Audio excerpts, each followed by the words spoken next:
don't think I don't think she's in on some plan. I didn't say that she was in on it. Okay. I think she's a grieving and hateful woman. But I am but a woman. I have woman brain, so.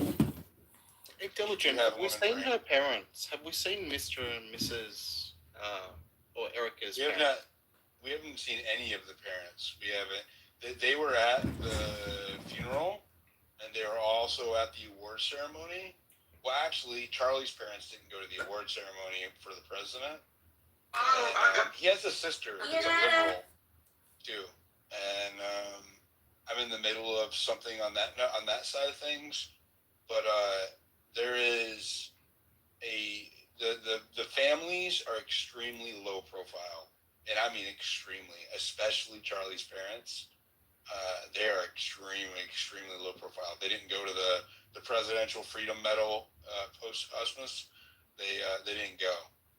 But they were all at the funeral in Arizona, and they still kept low-key. So they didn't speak. I totally get that. I totally get that. But her father, Erica's father, even if he was a private person previously, you would think he would now. Obviously, his daughter's husband is being assassinated. She's still dating. Surely he would come out and almost be the spokesperson, her protector, stage managing everything, rather than these people orchestrating. I think that they're sticking her out front. Because her status as a grieving widow, as you heard. I said this, I called it before it happened. I said they're going to wheel the grieving widow out and shield TPUSA behind her, and you are going to be a villain if you continue to scrutinize or be skeptical or ask questions, because she is shielded by virtue. And exactly as I predicted, okay, you saw Matt, you can go look at my timeline, you can see it happen today.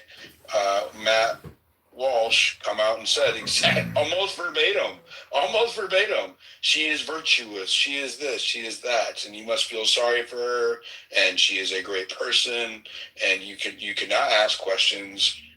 You just sit your bitch ass down and accept that what we're feeding you. That's kind of the vibe. Can I add to mine? I certainly believe that people are using Erica or pulling strings on Erica. I do think that. I think that Erica is being controlled and probably is in a position where she's very, very, very easy to control. When she said stop it twice during that interview, and she was looking, allegedly that was directed at Candace, and she changed her demeanor a little bit as well. There was a little bit of, a little bit? Have you seen the side-by-side?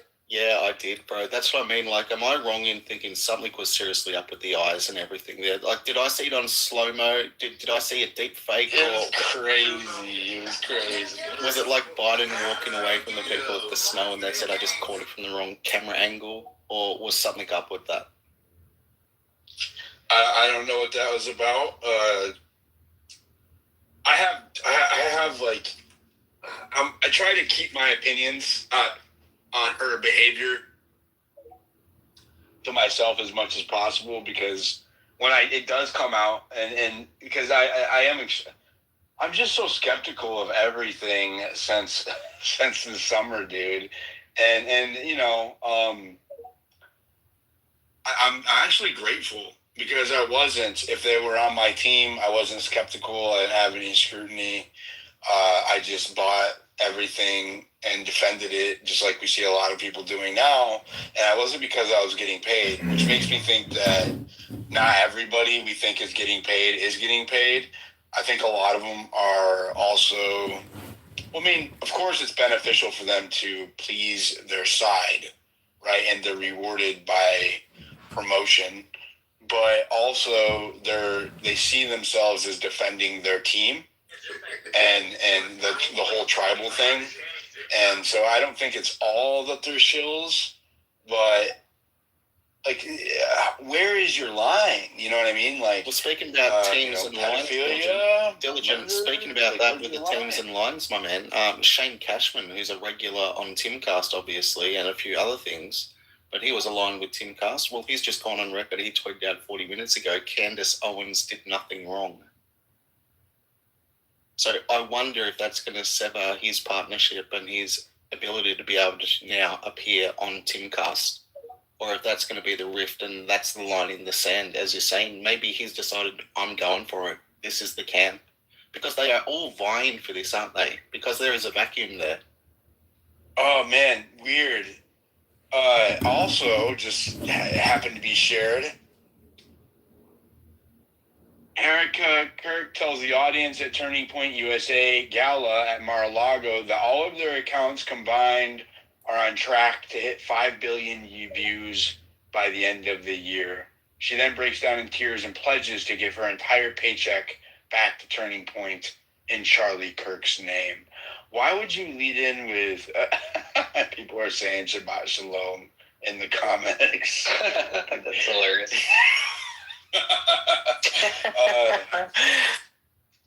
It's tacky though. It doesn't. Why would you do that? It doesn't feel real, and it feels so icky.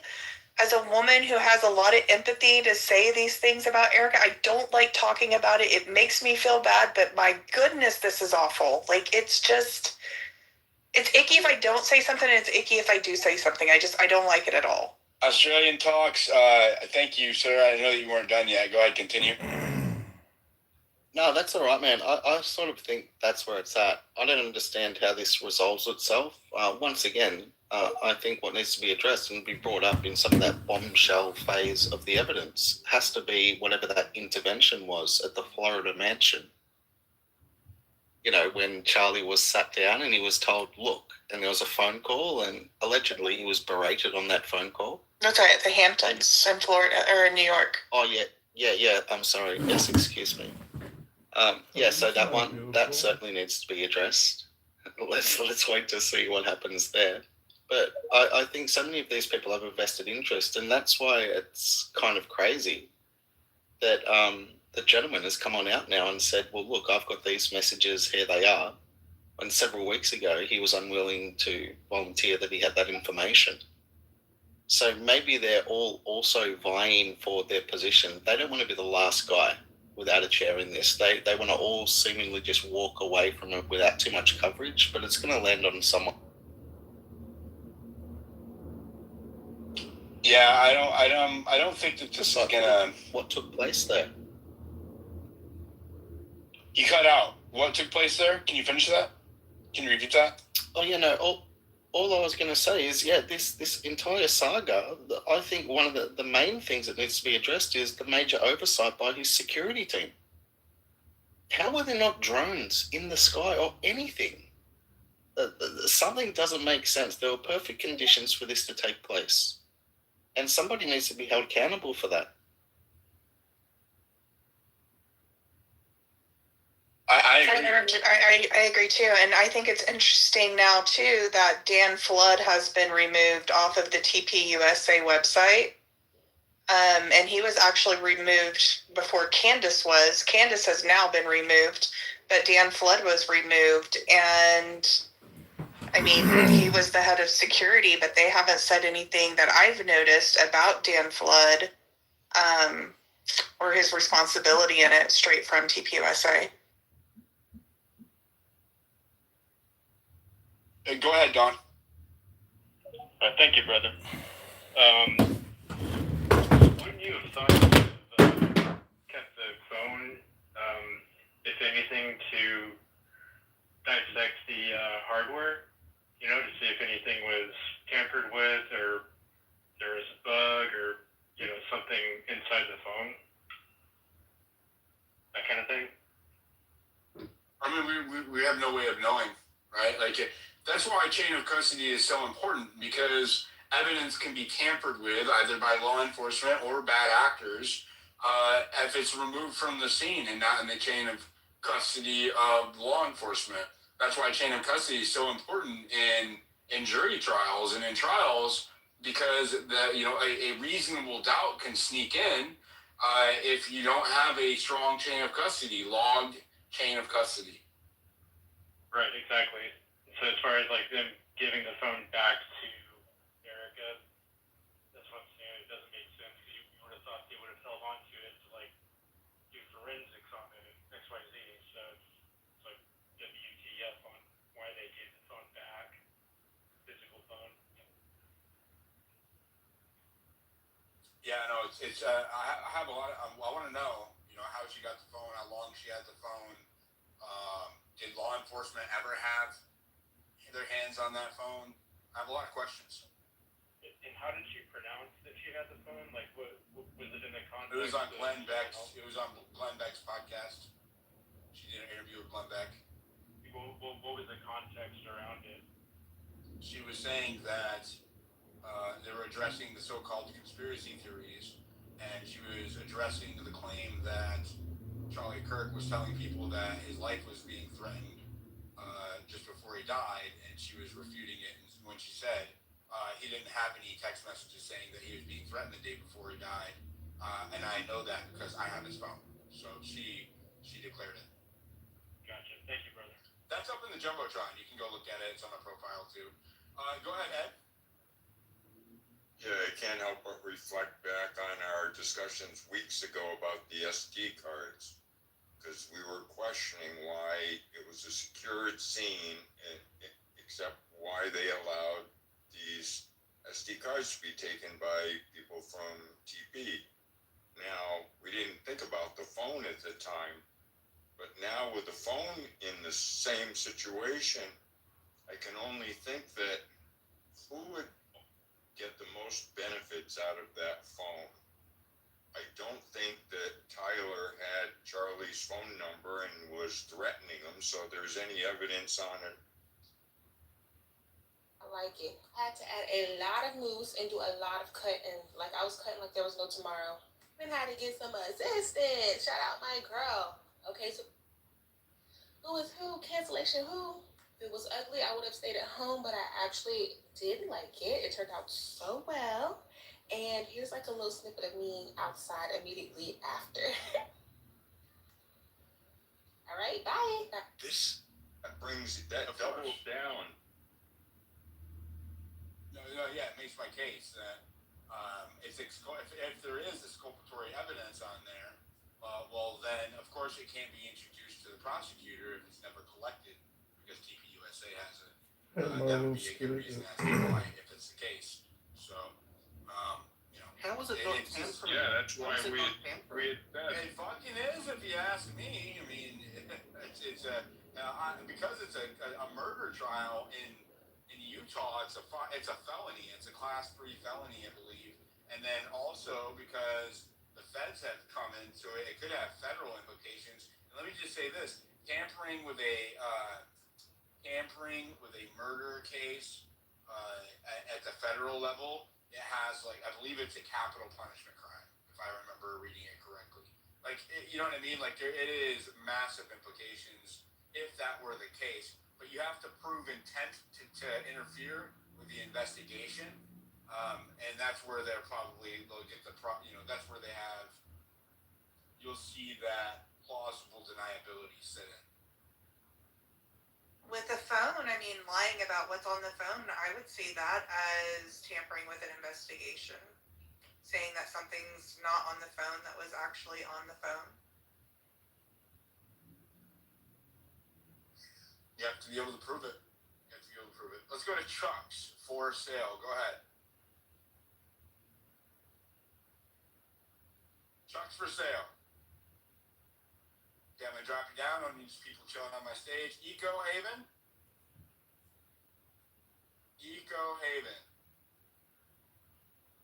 Okay, I'm going to drop you down. It's disgusting. Fucking engagement farmers, am I right? Are you plotting your stage diligent?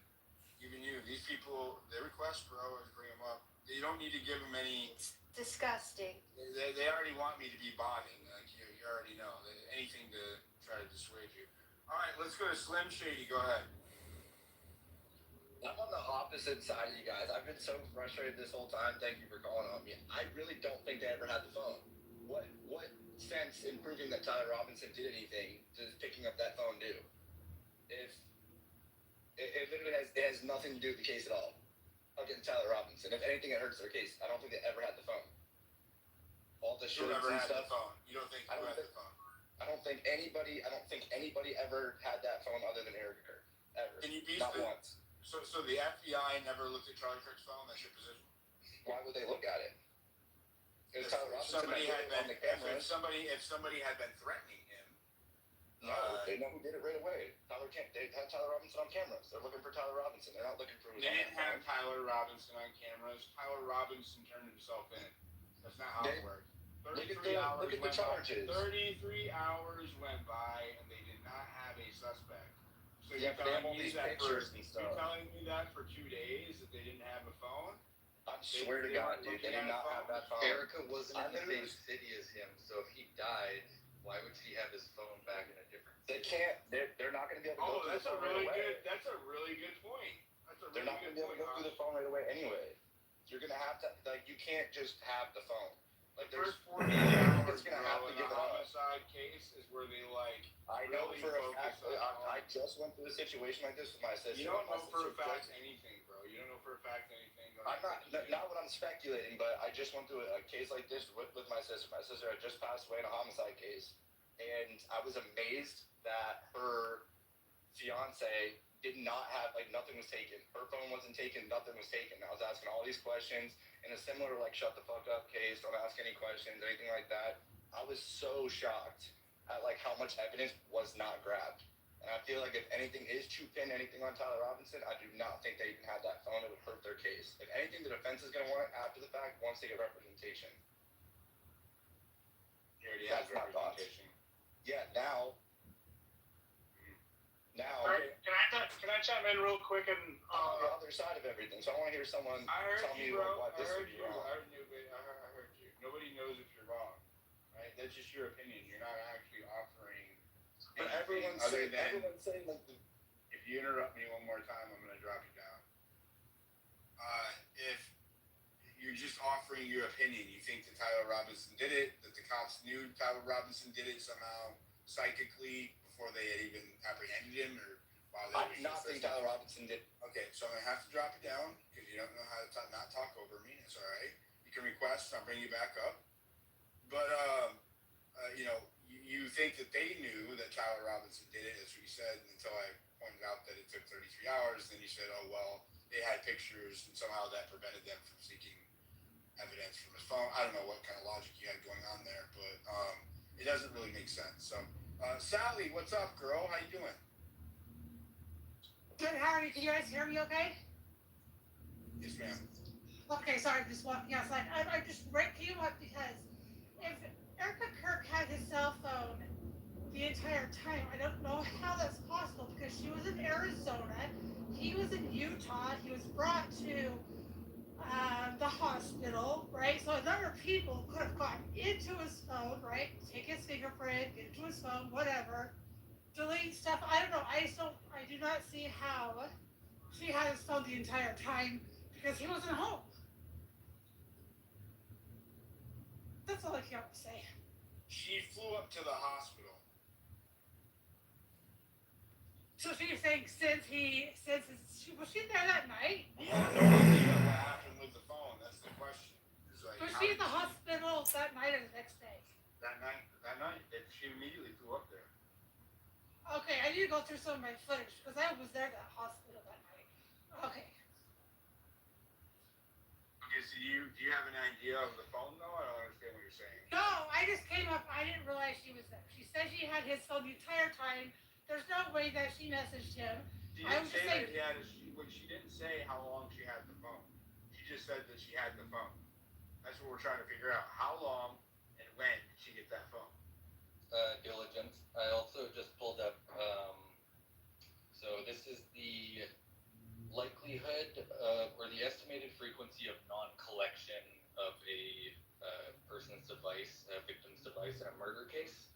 And it says it is within the UK, US, and Canada, less than 5% developed countries do homicide investigators not collect the victim's phone as part of evidence? No, it's a retarded notion to think that they wouldn't collect the phone in today's age. Like it's like whoever is saying that's fucking they're retarded. Sorry. Grok, I want you to weigh in on it.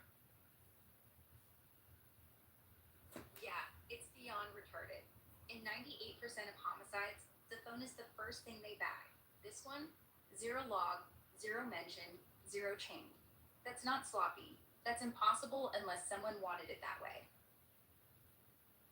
Well, to be fair, we don't know. We don't know whether or not. So anyway, the last thing I was saying, unless someone wanted that phone off the record. What do you forever. love?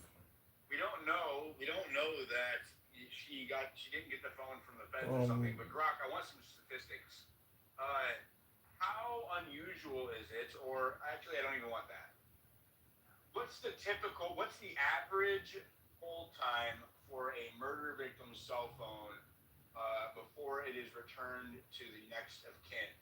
And I want you to actually look at what you can find for case precedent, if you can.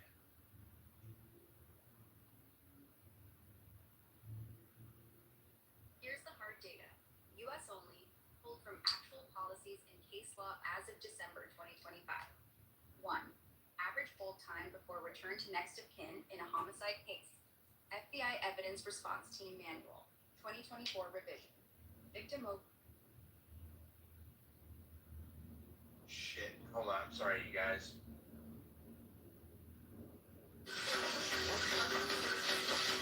Grok, repeat your response to my query.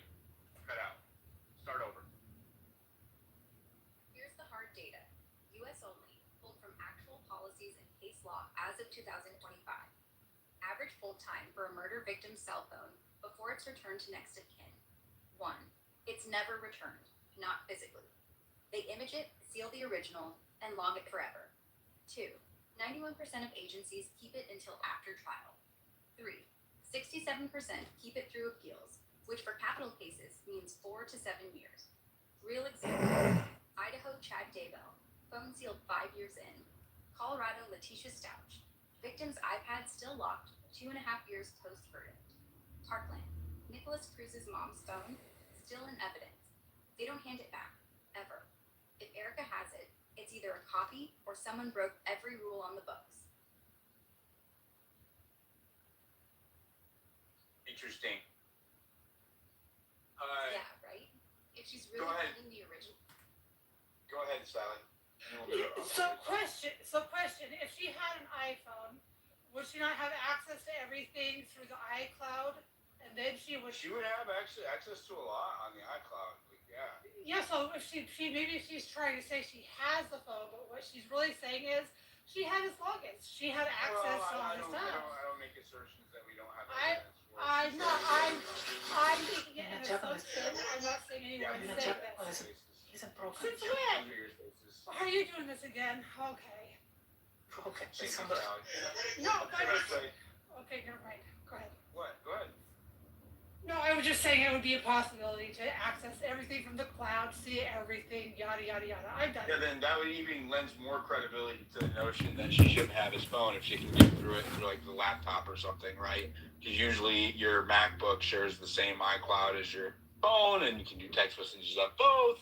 They share the same iCloud, and so therefore she should be able to access a lot of the text messages and other shits. Maybe not the apps, right? Through iCloud, so she would have at least some access to the account from not You even can also actually. shut the phone down, right? They have that shut down function. Yeah, shut it down. Yeah, there's a lot that you can do remotely. So, go ahead, Australian. Yeah, Sally, I'd like your take on this as well as yours, Diligent, and maybe even ask your Grok companion as well, Diligent. But what's the likelihood Charlie used to skip into his mansion on Friday nights, screaming Shabbat Shalom? What's the likelihood that that was actually taking place? Do you believe it, man? Believe what? That he used to literally every Friday night just. Did you see me do a fact check? No, bro. I did a fact check of that, and Grok found 0 instances of him posting the word Shabbat on his profile, and also Grok found him replying to people on X dozens of times during the observed hours of both the Sabbath and Shabbat. Question. So I keep on asking this in my. Is that she's lying, and so who is she lying voluntarily, or is someone kind of coercing her to lie? And if so, who and why? Like, do you think that she just came up with that story on her own to sell the book? I definitely don't think that she came up with it on her own. You know what I mean? She's obviously working with a PR team and a handler of some kind. She's got a handler of some kind. That's obvious. But she, as far as her motivations go, we don't. That's unascertainable. So it's not something that I really speculate on, because only a person knows what motivates them. Yeah, I don't want to speculate on her motivations. Or if someone was coercing her. I mean, well, then you're speculating on her motivations, right? Because she's either being coerced into doing that, or she's doing it of her own accord, and either way is a motivation. So the results are always what I focus on, and not ever somebody's motivations. Now, if she comes under scrutiny at some point in time and she wants to say, well, I was coerced into doing this, well, then that's a rabbit hole I'm willing to explore if she admitted to it. But we don't know that. So I always take it at face value. Right now, she's the one that's doing that. So that's how I look at it. She's doing it until we know more, right? Like I don't ever go further than the evidence leads me to. I try not to anyways. And, if you're assuming that she's being enticed or coerced into doing it, and I think at the very least it was suggested to her as part of that whole. If I had to guess, let's just say that it's not nefarious. If I had to guess, the Jewish donors that were bailing are probably back on board, and just like Charlie Kirk was getting coached before he did events, she's also getting coached for her PR, and that is a part of it, which is kind of disgusting since it's what he was abandoning before he died. So that is, and that's me being like very conservative, right? Like the least amount of nefarious implications there, which is that she's just doing it because the Jewish donors now have a strong influence back on the organization again. Now that Charlie Kirk is gone. However, they are also not happy that Tucker Carlson's still there, right? And that they haven't renounced like Blake Neff. I had one in my space last night, and he brought up both those things, and so I feel like that they're probably going to finish with their commitments till the end of the year, and then we'll see them take a real hard pivot next year, if I had to guess, right? Because Tucker has a massive pull, right? He brings in a massive audience, and so it's probably in their best interest, at least commitment-wise, to fulfill that commitment, and then I bet you he won't be asked back next year. I mean, if I had to guess, this is me. But I as far as her motivations go, if I had to speculate, and again, I'm being conservative here, the reason why she inserted the Shabbat Shalom she's done it 2 or 3 times now, is because those financial influences are now back on board now that Charlie's gone, which just screams fucking. It needs further investigation, right? Like obvious. That's just so obvious. That this geopolitical influence needs to be looked at as a motivating factor into a potential homicide, just like you would anybody else, a girlfriend, right? His wife or family or coworkers or anybody. The first thing that homicide investigators look at is motive.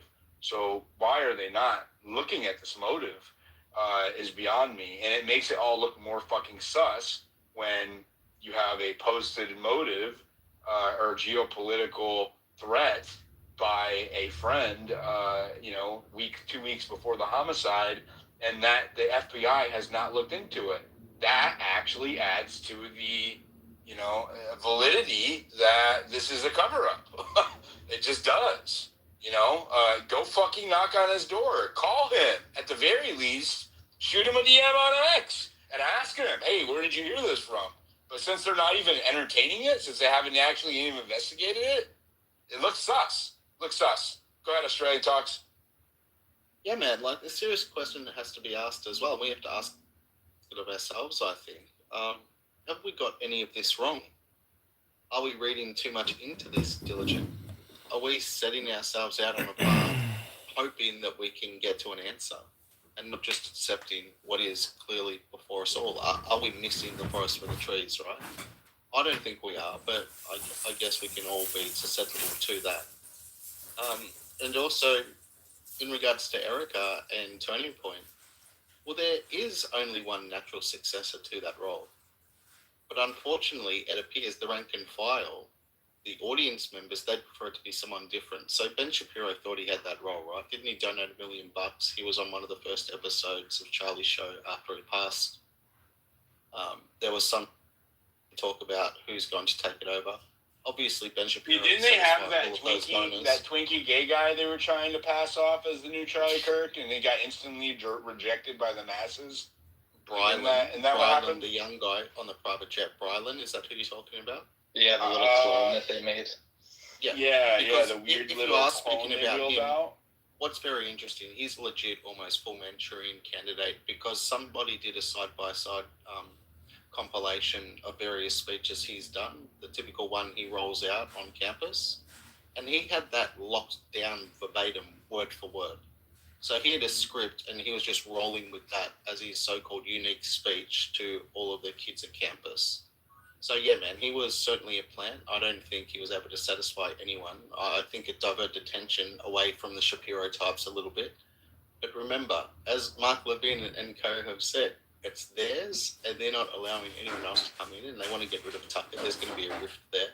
But I think there's opportunity for Tucker and Candace and plenty of others just to do their own thing on the same weekend and offer it up close to campus for the kids and say, hey, do you want to go to this one with Levine Shapiro, or do you want to come over here? And guess what? Fuentes and the Groypers are welcome.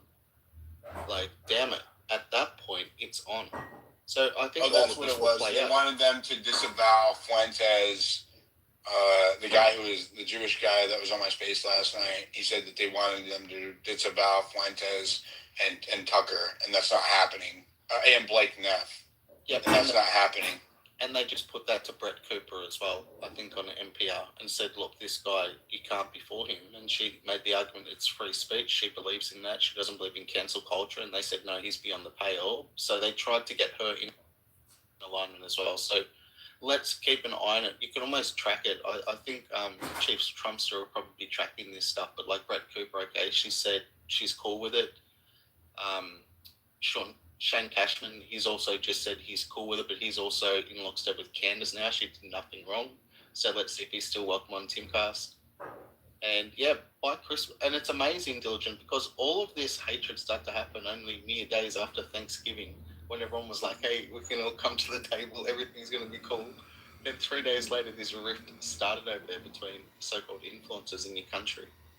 But once again, mate, you've been outside of it all, looking down at it all, evaluating it objectively, even though you come under a fair bit of scorn for doing so because you're seemingly not satisfying either side of the argument for the proponents of that argument. But you've got your lane and you're doing it, mate, so continue doing it. But yeah, once again, have we got any element of this wrong? Are we reading too much into it? I am perfectly willing, and I've said this numerous times, I can't have it, I don't think that I can have it wrong if I'm not taking a position other than scrutiny, right? Like, I don't believe that Tyler Robinson is innocent, right? I don't believe that he's guilty. I'm open to the possibility of either, right? And the same thing is like, I am completely open to the possibility that Tyler Robinson did this of his own volition without any help at all, right? But I need you to present evidence to prove that theory. The same way that I would need anyone else to present evidence for any other theory. The rules, the scientific method applies the same way regardless of who's presenting it to you. Yeah, because you shouldn't have to guard yourself to follow any line of inquiry if you think, there's a threat in that line to be pulled, correct? Wherever it may lead you, Correct. let the truth prevail. Let the truth prevail, and if that means certain people fall, well, they have to fall. Yeah, if the chips fall where they may, right? Like we don't lead investigations to a certain place. The investigations lead us through a chain of evidence, and we don't. Yeah, I'm totally. I am. The harder that they push, I guess my skepticism grows the most when we see this unified front to paint somebody as a villain or as guilty before they've had their day in court. Now, just it's like when you see all of them attacking somebody at the same time and telling you can't listen to them. Like that faggot did this morning or What's last up night. with Posobiec saying that though, Diligent? Why is Posobiec saying that? Like, let justice. He's a Turning Point associate. So why is through proxy? Why is Turning Point doing that constantly? It's weird. It makes them look guilty. It makes them look like they're trying to designate a certain narrative. Like that's what he is literally a show associate. Like he does their show all the time. He sits in that room. Why is he being allowed to? And I would argue not just allowed to, instructed to. It would seem to paint this picture before somebody has their day in court. That's not objective. That's not justice. That is propaganda. And so it's just interesting to see. It makes them look. That makes me way more skeptical. Their behavior, all of it, the way they treated people with questions, the way that they got defensive, the way they got offensive, and now the way they're propagandizing, the whole PR tour, all of it makes them look sus as hell. And there's nothing wrong with anybody who is questioning their character, as far as I'm concerned. They're not above reproach. Nobody is. Yeah, and Diligent, I think we're all completely happy and satisfied with whoever the true perpetrator of this heinous attack was. Yeah, the death penalty for them. No dramas with that. 100% death penalty. But I think some people have a vested interest and they need the execution to take place sooner rather than later so they can have a finality to this. So they can wrap it up into a nice little package so it fits whatever the narrative was. And, it could be like the Warren Commission, it could be like the 9/11 report. It's deliberately going to omit key elements which are crucial to the public to understand what actually took place here. And I find that quite troubling, particularly when Cash is meant to be the people's guy, and particularly your guy in regards to, the political alignment. Not my guy. No, America's guy, MAGA's guy, the truth guy, the guy going after the cabal, the guy that was going to expose Epstein, etc., right? So he's let everyone down on that front, but nevertheless, he was meant to be that guy. So, yeah, it's incumbent upon them all to ensure that there aren't massive holes that you can fly 747s through in whatever this story is, what it becomes, and what the ultimate outcome is as well. But yeah, I think they want it wrapped up. I think they want to pin it on him. I think they want to cut up nicely, and I think they want to put him in a grave. And if they could do that within 12 months, it would be fantastic. That is probably the darkest aspect of this is knowing that they are pushing for guilt, like they are tipping the scales. They're doing everything they can to tip the scales, and they're doing so going for death. With all of the anomalies and the unanswered questions and the effort to obfuscate the fact that they're actually trying to kill this person and in a public manner has a very sinister, very, very dark and sinister vibe to it, especially from self-proclaimed Christians. It's really fucking wicked, dude. Even if he is guilty, the way that they're going about this makes them look very, very wicked as an organization. And that's on them. You know, my soul. You know, like I know that I'm acting within my principles, and that's how I stay aligned with my God. And when I go to answer my God at the end of my life, I don't have to try to bargain with him. I don't know. I know that I'm not going to have to try to rationalize or justify my actions or inactions. But these people, they are going to have to answer. And so it doesn't even really matter. I want to see justice carried out in this world, but if it's not, it's going to be carried out in the next. That's my belief, anyways. That's my little diatribe. Sorry. Go ahead, Red Road. Hi, Diligent. Great space as always. I wanted to say that yesterday I was on Suleiman's space, and Harrison, I don't know Harrison's last name, but he's the one that works with Alex Jones. He's the one who said that Charlie had told him that he was scared for his life from Israel. It was a friend of Charlie's. It wasn't Charlie. Oh, okay. But he said what he said. I can actually find that for you too. We already discussed it. You're talking about he went into space and he said that no one from the FBI has reached out to him since. Oh, yeah, that's it. Okay, you got it.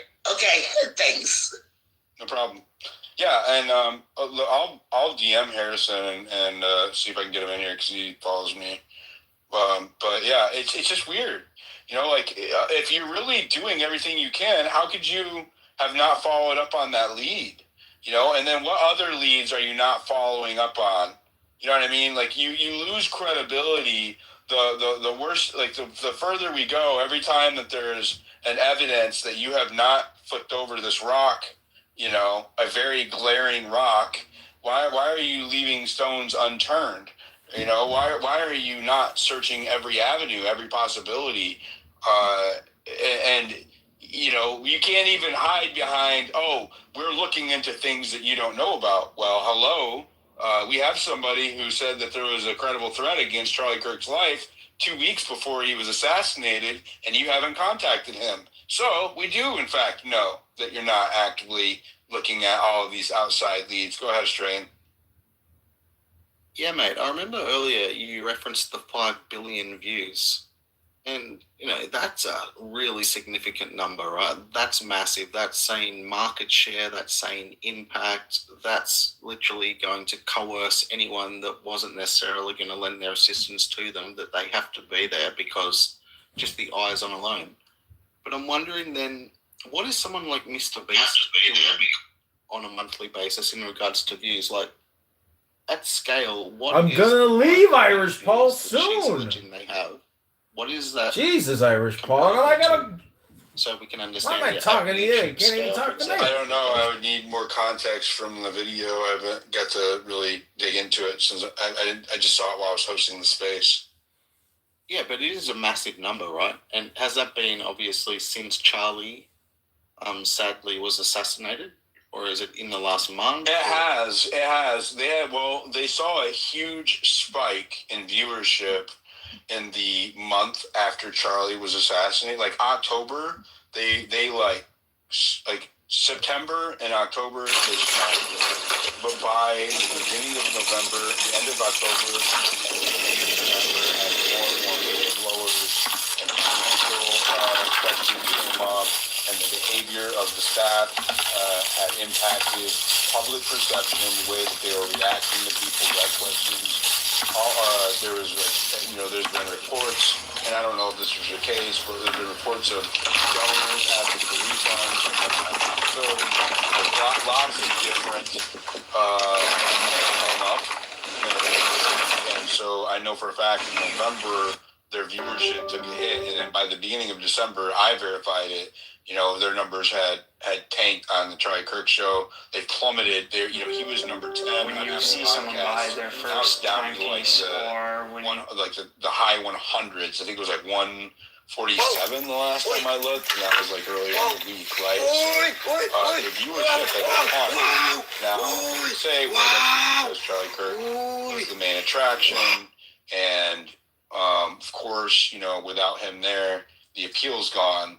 But I would argue if you look at I had Grok analyze this, and you can have Grok look at metrics, and it's pretty accurate. Sometimes it gets things wrong, but when it comes to looking at platform metrics, it's pretty consistent.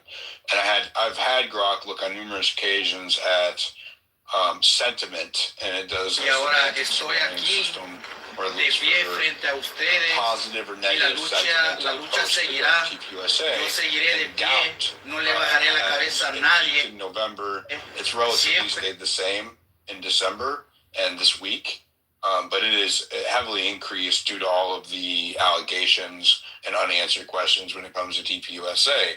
So I don't know, man. They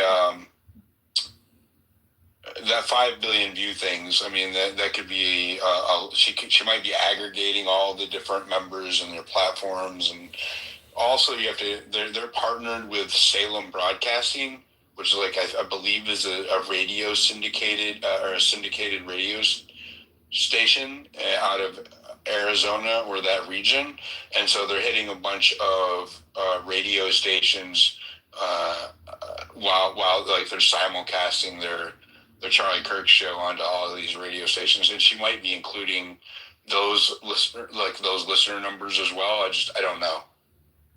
Well, or the social media bots that are being paid. Just about.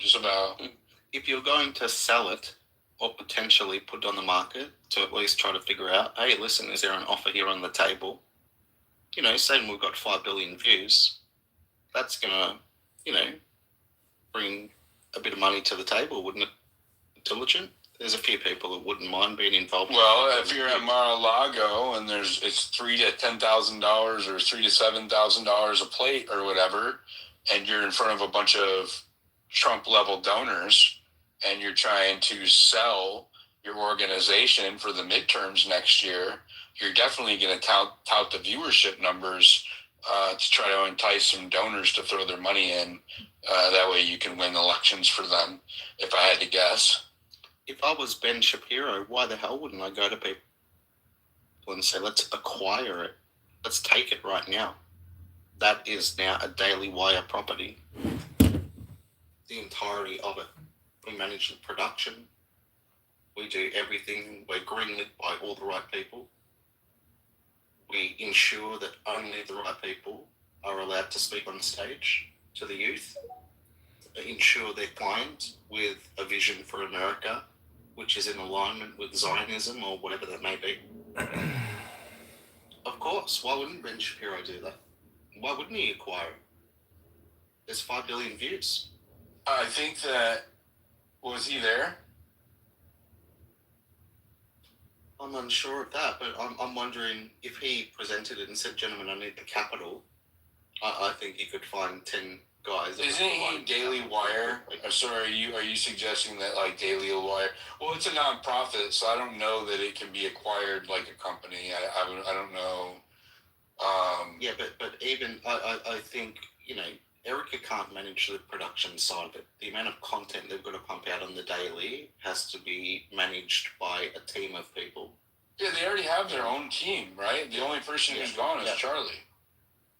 Yeah, that's right. So it's not Erica going to be telling them what they need to pump out every single day. Well, it also makes it weird that they're putting her out there out front right now because she's not particularly appealing, like other than being a victim right now and the emotion that comes along with that, like the victimhood, which I'm not disparaging. But like other than that, it's not like she is. I haven't seen anything that like puts her at the level of Charlie Kirk as far as like interest or intellectual conversation or like political appeal, if that makes sense. Like what I don't understand why they are putting her at the forefront, other than they are facing a lot of heat right now, and they're trying to shield themselves behind her and her her grieving widow status. Because other than that, I don't see what the benefit is in pushing her to the forefront of the company CEOs aren't always the most visible.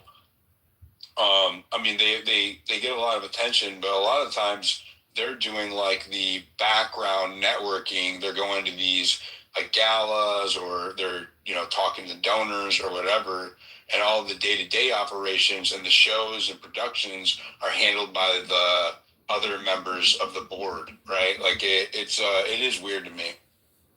No, absolutely. And she doesn't have any CEO experience. The way that they gave it to her, as from what I had read, because I did read up on this, and I could be wrong, but from what I had read, she had pretty much just been a unofficial advisor to Charlie during his CEO status at TPUSA.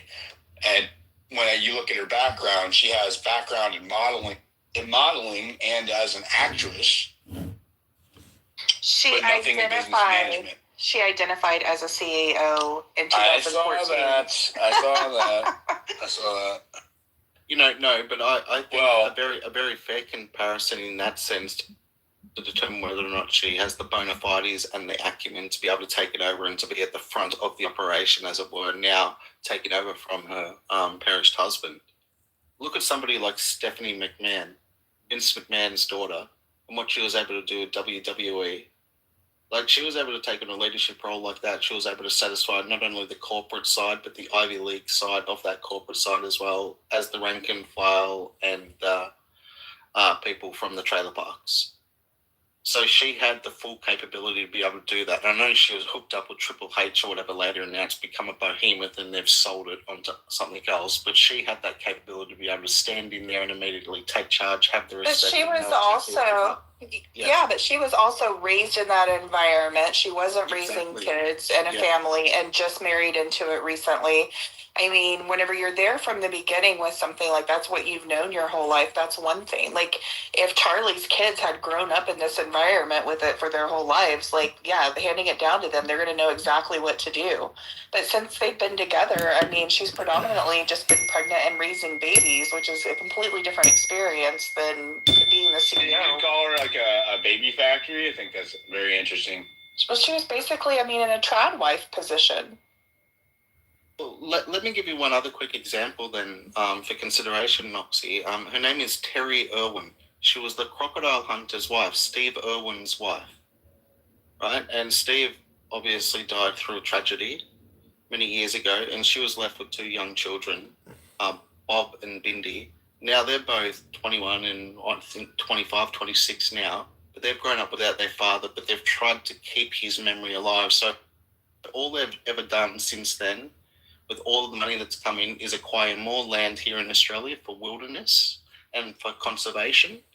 And they do it all under his name. And they're just on that farm. They're at Australia Zoo every single day doing their stuff. They come over to America. They go to Vegas. They do the Australia Week with Nicole Kidman and Hugh Jackman and plenty of others. But they're solely focused on that legacy and that task. But it's still largely private for them. They have their inner circle, but everyone's in it for the right reasons. And it's totally different in approach to Terry, Steve Irwin's wife. Although she used to be on Oprah with him and on Jay Leno and a few other things sitting beside him, she never wanted to inherit it and become the true face of it. So now everyone's very kind to her, of course, from the philanthropic side. But she hasn't tried to be out on stage glamorizing herself or anything like that. So I wonder, Noxie, would that have been better for Erica just to remain private throughout this? And she would have got support forever, and she was never required to have to step up like this. And perhaps some people have put her there for a purpose so they can capitalize on it rather than the best interests of herself. I think you're exactly right. I think that she was put in that position. I think that if she would have stood back and appointed somebody else to be able to handle all of the questions that are coming at Turning Point USA right now, it would have been a lot better. But I think that it was a maneuver to put her there because how dare you ask any questions of her family, which now she refers to Turning Point USA. As her family. I think they put her out of there out of desperation because the backlash was so constant against the Charlie Kirk show staff, like Andrew Colvett and Blake Knapp and them. And even though they tried to virtue signal their way out of it, it just wasn't working. So they're hiding behind the skirts of the grieving widow so that they don't have to face further scrutiny. However, that's also not working. It worked for a minute, like, like when all of the shills and the ideologues were and the bots were all in alignment on the Cancel Candace campaign that they did a couple of yesterday and the day before.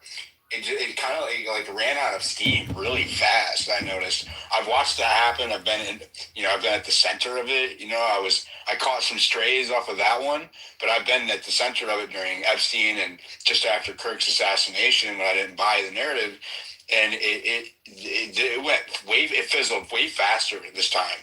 Like it didn't have any traction really, and so I don't think it's going to have the impact they thought it was going to have as far as PR wise, hiding behind her. And I would even go as far to say is that it's backfiring because she's I look at the people who I know aren't like a pro Candace. In my comments on my content, at least, I see people say they don't like Candace, but they're also like, I also don't like this. You know what I mean? Like, this is weird, And so I'm just looking at, like, the people who declare that they don't have a side or a team or, like, a hero in this. And it still looks like people aren't buying it. Like, it's not sellable. It wasn't timed right. I have a real life friend, a normie friend who's not on X that I usually talk to at least once a week to see what they're seeing in the news because they watch like old school news and they're on some like Facebook shit or whatever, right? And she told me, I said, I described what I've been working on. She said, Erica Kirk. She says, I saw her for the first time on the news yesterday, like on my TV news. And and I said, what did you think? And she said, I thought they should put her back where she came from. And I was like, what do you mean by that?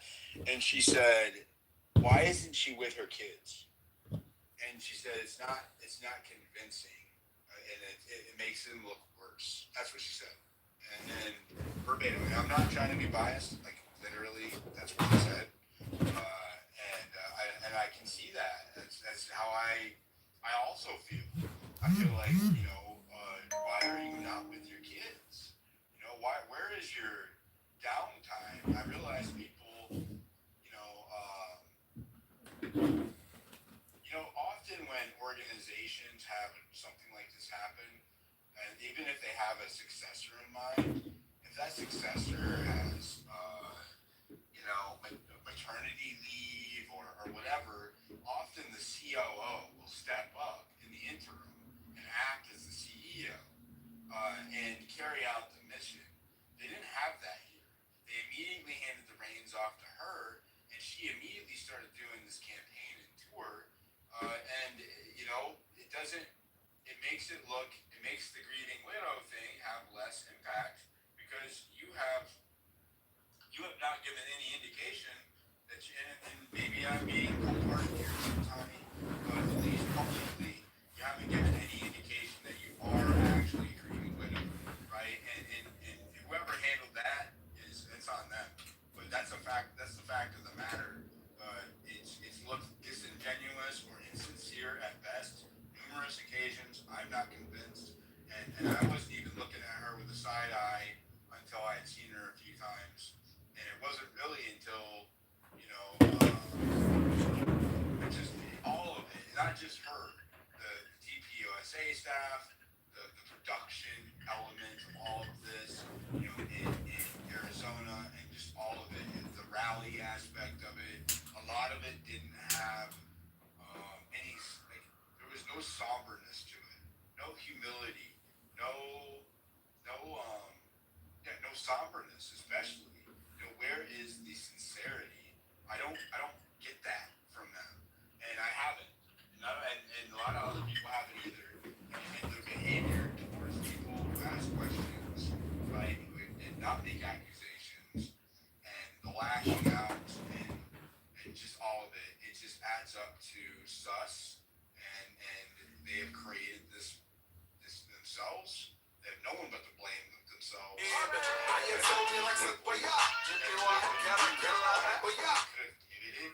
And like explain, hey, you know, we just didn't know how to deal with this in the aftermath. Try to answer some of your questions now as best we can, and even just try to talk to people. That's what Charlie Kirk did. His platform is built on having conversations not with each other, but with people, with the people, we the people. His platform was built on reaching out across the aisle and down into the muck, right, into the peasants, and talking to everyday common people, and they're not doing that, right? They're acting like elitists, they're acting like the establishment, and they are treating people with disdain and vitriol in some cases, and they expect they deserve everything that they're getting in return. They have nobody but themselves to blame. I have zero sympathy. Yeah, man. A super interesting question that came to my mind then is Charlie was willing to talk to people in Australia, people who are literally. I want to do whatever common people do. I want to sleep. I'm sorry for that. Continue. Why did you cut it off? Go ahead, Australian talk. I was dancing. That was a pulp, so it wasn't too bad. Aside from that, yeah, where were we? Yeah, so Charlie was able to speak with everybody. He was speaking with everybody on the far left in particular. I think he really indulged in that and made great content. And so those were people with extremely radical views. And they were always meanwhile, if some guy said, who was also quite influential, the millennial observers, he was just in pieces that no one's allowed to talk about. That idea is far beyond the craziest idea even the craziest leftist would pose to Charlie. So that's one aspect of it. And the other aspect of it, from the Candace, I wonder, do Candace's fans presently love her just as much, and are they devoted to her just as much as what Taylor Swift's fans are devoted to Taylor? And then, so if that's the case, Megyn Kelly has got a bit of a challenge ahead of her. And so I wonder, it's more likely that some of Megyn Kelly's audience will get on over in Candace's direction, or is it more likely that some of Candace's audience will get back on the straight and narrow and head towards Megyn Kelly? I think Candace is, well, I think the Taylor Swift thing is ridiculous, so I'm not going to talk to that. But you bring up a really good point, and I've been trying to explain this to people on the timeline, is that people, you know, Tim Pool, if you're watching conservative talking head numbers go down, or so-called conservative, I don't think they're conservative. If you're seeing conservative talking head numbers go down, like, you know, Tim Pool, for example, or the Core Green, or Megyn Kelly, any of them, if you're seeing and Charlie Kirk show, if you're seeing their viewership numbers go down, and you're seeing Candace Owens and other truth seekers numbers go up, the marketplace is telling you what it wants, you know, and even if they don't like each other, the cult members don't, right? They might be bickering on the timeline. There's a lot of like moderates or right adjacent. It's all on the right. Nick Fuentes, Candace Owens, you know, myself, Tim Pool, they're all on the right, and they're in some independents. I'm wondering where the left is, but you know, it's whatever. We'll talk into that right now. Those are interchangeable audiences. So, you know, Candace has been siphoning audience. Well, actually, I wouldn't say siphoning, because that's probably they have been bleeding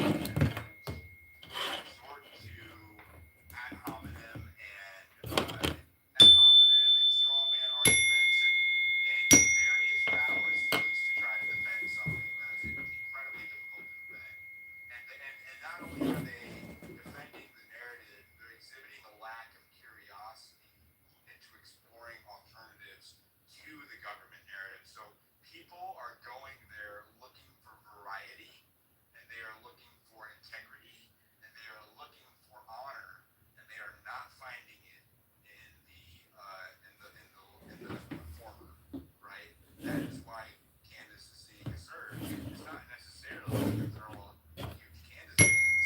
It's just that she's offering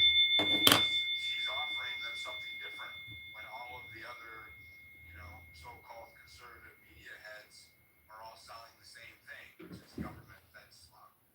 Does that make sense? Yeah, do you recall when Nick was on with Tucker and Tucker asked him, how did you even commence on this journey? And he said, well, it was actually Mark Levin. Mark Levin radicalized him. Obviously, Mark Levin took exception to that. He lost his mind about it, but it was a perfect little throwaway line from him. And then during Piers Morgan, he said something similar as well. So these guys are setting themselves up to fail. I think there's no way they're going to win over the younger audience any longer. During that conversation, I think Nick said to Piers, 3 books he would recommend to people, and he threw Bill O'Reilly under the bus. The first book he referenced was Patriots Against Bill O'Reilly, and I think the second book he referenced after that was Mein Kampf. I can't recall what the third one was, but there were 3 books. But Like for inner city kids, kids like me that never were around. that kind of spat out his tea all over the television and threw the book down or whatever it is, because now it's been associated with influencers and influencers is recommending that. Well, they're changing. They're changing Nick's image, though. I mean, you saw him go on Crowder, right? And Crowder gave him the 3 questions. The gatekeeping questions. Are you anti-Semitic? No, I am not. Will you kiss the wall? Yes, I will. Not gay. That was one of them. We need people to rock the boat a little bit, bro. We don't need no boring motherfucking house. You can go find some other house there, Sam. If you like some boring house, everybody's got a fucking. If people don't fit your description of intelligence, even, you want to kick them down, bro. That's bullshit. Ooh. Yeah, thank you. Actually, Juju, shut up. Let me speak because I have history. Yeah, go ahead. You're with this loser. So I have like this loser is like Nobody wants to anyways. Hurry up. Shut up. He's like wanna be elitist. Shut up. Hurry up. Shut up. Hold on, Juju. Guys, let's go King and then Juju, and then I'm gonna insert myself and let someone else. King, go ahead. Put me in the queue, almighty master Jeremy. He's like wanna be autocrat. He's he want to be elitist. Like, oh, we should talk about. He's like these middle Asians guy. He wants he's stupid. And he thinks he's smart. He want to be with smart. I know him. He's a stupid nut.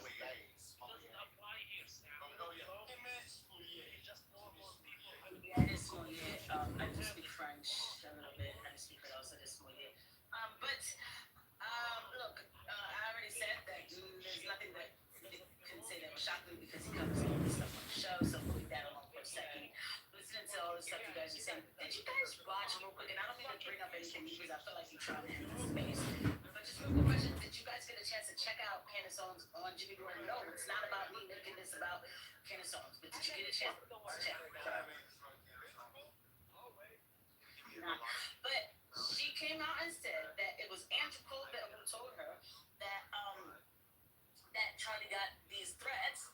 She also said that Andrew Colbert, now because she's saying Andrew Colbert, this is the only reason I'm bringing this up. If she said it was a mommy sleuth, then I would probably just leave it alone. But she also said that Andrew Colbert told her that her and Tucker Carlson are next. And this was hours after the shooting of Charlie, the sad assassination of Charlie Kirk. What is going on? Furthermore, and this is the last one real quick, who the hell is Tim Pool? Just looking at the redacted, this colonel came up, and this Mountain made a great point.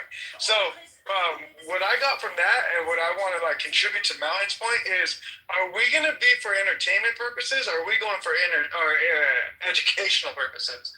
Because it's kind of it feels like we're trying to go either one way or the other, not really in between. I love that submission, Juju. But if you're done, because I think I'm next, but I want to let you finish because I love that submission. May I go after you, Jeremy? Yeah, go ahead. Yeah, Pocket's Can next. you say hi to Cora, my love? I love her. We all love Cora, you fucking demon. How dare you interrupt the conversation to point out that white is white and black is black. Everybody loves Cora. Stop it. Just stop it. You're here. That cake. Yeah, I thought she was black. No, her ass might be. and I guarantee you, she is just as pleased and tickled as I would be if you thought I was a black man. But let me just respond with this. Wait, you're right? not Jeremy? Oh, bless your heart, Sam. Hey, Juju, can I? Yeah, Jeremy's black for sure.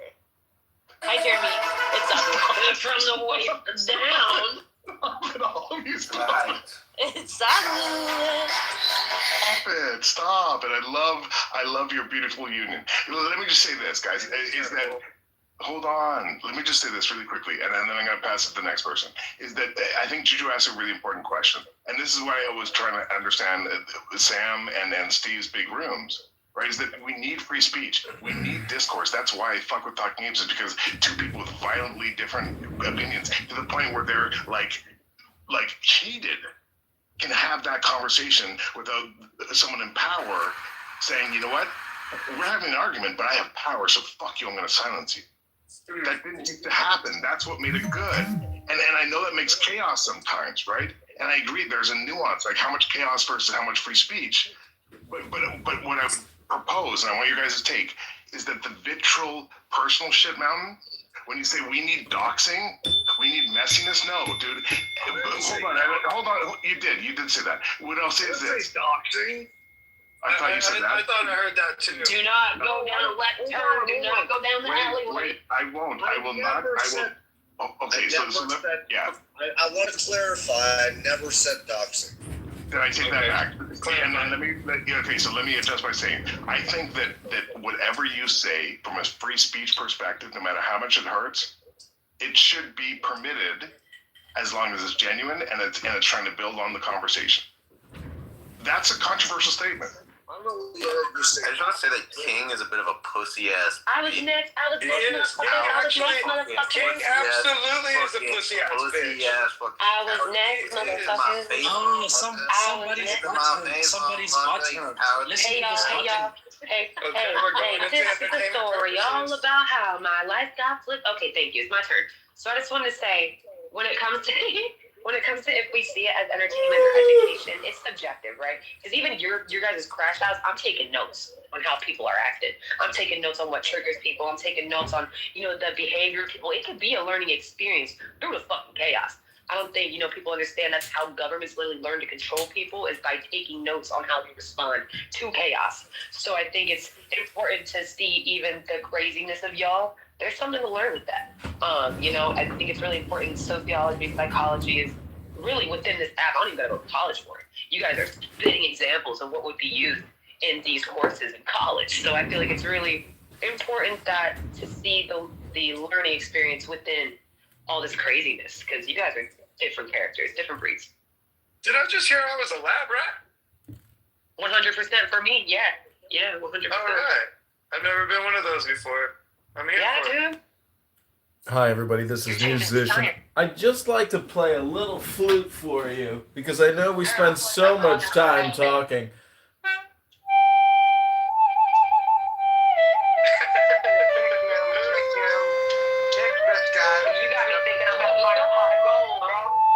This is just John. That guy's follow you is crazy, dude. It's Sean Oh, okay. I'm sorry. I'm so sorry, and this is messy, but that's kind of what the conversation. I am so sorry. I'm so Canadian, but that's kind of what this conversation is about. Not Canadian, but like what makes a good room? Like what builds a good room? And here's the messy nuances. What I'm trying to understand. This is why I asked Steve the question about how he builds his room. I know Sam has a house. I know Cora's been on this app forever. Do you remember Steve's one-word answer? No, dude, you know I how much didn't weed think I you smoke. would Stop it. remember. Dude, you know how much weed I smoke? Stop it. Stop it. Just stop being so discriminated against the weed smokers. Just tell me. Don't ask me. Come on, you demon. I think complete freedom is what builds a good room. I think the cafeteria vibe that school could have is a good vibe. Like everyone's talking over each other, having different conversations. Check her house out. We'll yell for a few minutes. It's only 2 minutes so you like that, maybe 5. You're not gonna die. Let the people argue. You know what I mean? I feel like I like that vibe. The whole queue and all that shit. Like if someone wants to go and they're that desperate, I'll let them go. You know what I mean? I feel like it's. You want to go? Do you want to It's go, not bro? only that. It's not only that, Pop. Do you want to go, bro? Dude, I'll go, bro. Pockets. We've had literal trials because people have been offended by some pretty bullshit stuff, and then they get canceled for literally like that's sometimes weeks or months, and it's bullshit. I think Why it's would gotten y'all out hold of the hand. trial? Y'all activating these characters. He's angry that he can't Bro, get I'm his free telling talk you, therapy. it's a cancel culture disguised as fucking entertainment. Jobs for entertainment. Straight up, bro, is what it is. And some people enjoy it. Some people really do weaponize it, and they disguise it as entertainment, but they weaponize it. Steve, people like that, Yes, absolutely. I weaponize the rules, I weaponize the trials, and I don't disguise it as entertainment. I shout it out loud. Sidebar, Cora, you got this, Cora, you are freaking... Hey, Pockets! Hi, Steve. Yeah, I don't Did we all have a disguise little jack prayer? shit. We all I have a hold little it up prayer loud for and yell it out loud. All right, hold on. I know it's getting kind of late. People might be leaving, so I want to leave you with these words. Always remember to take care of yourself and each other. Smoke a big fat bowl, yeah. Yeah, I feel like if everybody smoked a blunt at once, this world war would be done. I feel like everybody in this world smoked the blunt at the same time. I feel like we all be. Yeah, but I'm not into smoking dope. Well, that's Hold on. How old are you, bro? You call it pot? You don't even know what a Grafenberg is. She's a grown-ass woman that don't know nothing about her spots. That shit is weird. And I learned, fuck it. It's just between you and me. The problem is you are wrong. Oh. Here he is. Come to say hello to us. I would like to read to a talking ape a poem to see if a talking ape can comprehend said poem. Shut the fuck up. I love this. Go ahead. No, read the poem. Read the poem. I love the poems. Go on. There is no burning for him who has completed the journey, who is free of sorrows and all else, and who has broken off all chains. The mindful put forth great effort. They do not remain content in the household life, but leave their homes behind, just as swans leave a muddy lake. Good shit. Clown house users do not hoard. Shut the fuck up. They take a right view of eating, focused on deliverance and void. They leave no trace like the path of birds in the sky. Hello? We're here. We're listening. You He who is free from obsessions, eating simply, clear-headed, and focused on liberation, like a migrating bird, leaves no trace of a track in the sky. Even the gods delight in the presence of one who has freed himself from pride and mental obsessions, who has his senses under control, like horses trained by an expert trainer. Done with the round of rebirths, he is as accepting as the earth, as firm as a club. Wait, Mountain. Magic, whatever the fuck your name is. Have you ever heard of Khalil Gibran? Yeah. Yeah, absolutely. And no worries on the name. You can just call me Juniper. Who the fuck are you? Stop talking. Hello? Hello? Have you ever heard of Khalil Gibran? Yeah, I've seen the books. I don't have any of his books. And that's what I think that you was going from. No, I'm reading from the sayings of the Buddha, the Dhammapada. Oh, shit. Yo, dude, you sound like you was following Khalil Gibran. Yeah, it's all very similar language. But not many people know the Buddha. A lot of people know that Buddhism is big, but they've never read the sayings of the Buddha. I have. I just don't recall all like them by heart, but it's very interesting literature. Yeah, it is. It's very smart. Mm-hmm. Yeah.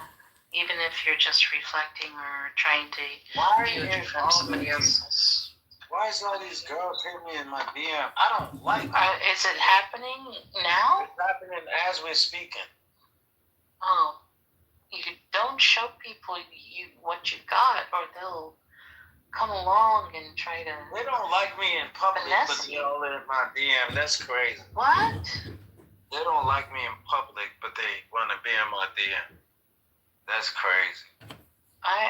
You know what I found? That it's best to just like be as honest with yourself and others as possible. But sometimes that's difficult to navigate, especially in modern society with the way that things are.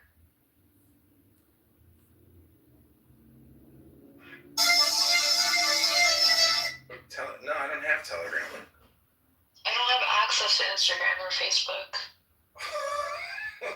X? What about X? Yeah, that's fine. Yeah, Dora Bandura. Noora.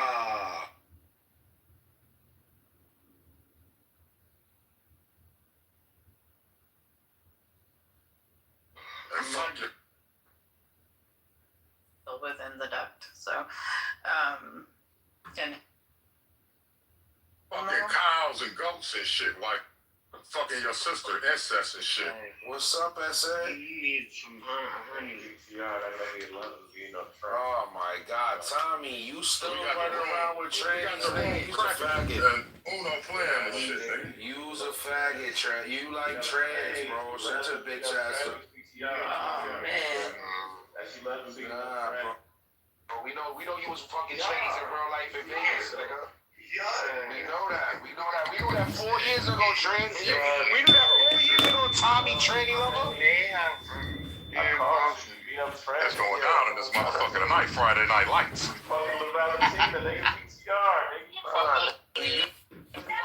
fuck with tranny in real life. You got mad PTRs and tranny.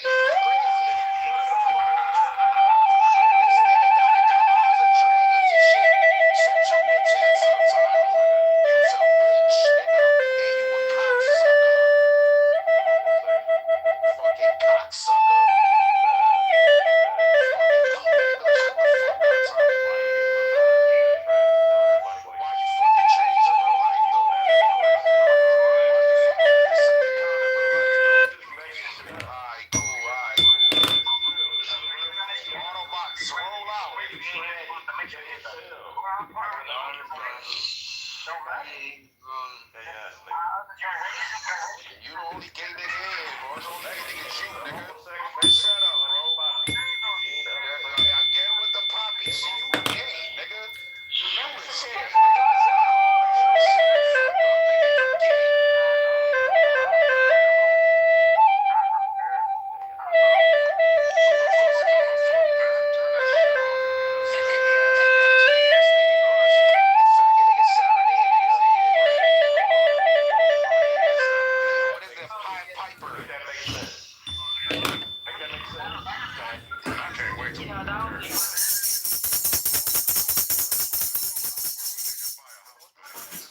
niggas putting a voodoo spell on us, bro. What the fuck is... Hey, who on that walkie-talkie, man? Turn that shit. Hey, bro. What the fuck going on? Hey, yo, what the fuck is the deal that I'm on to, nigga? The fuck?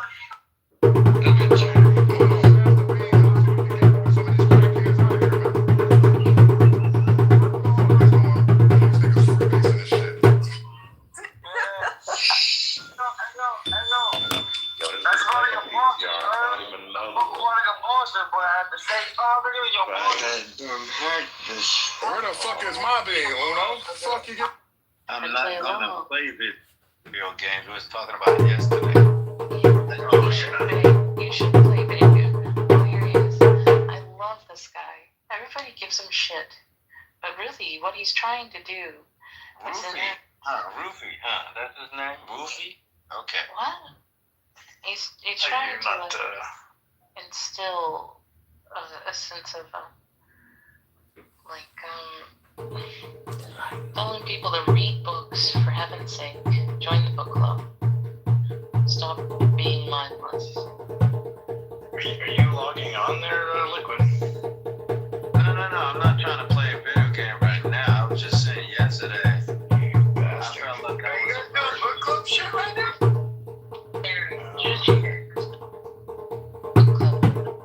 That's what's going on. Actually, it's not book club. He's doing music. Some expression. Later on, he might play a flute for us if we're lucky.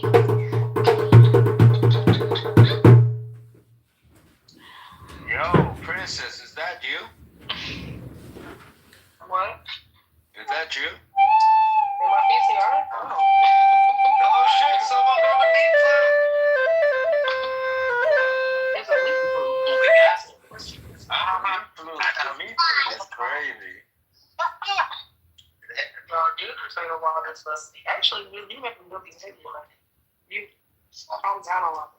I don't like that.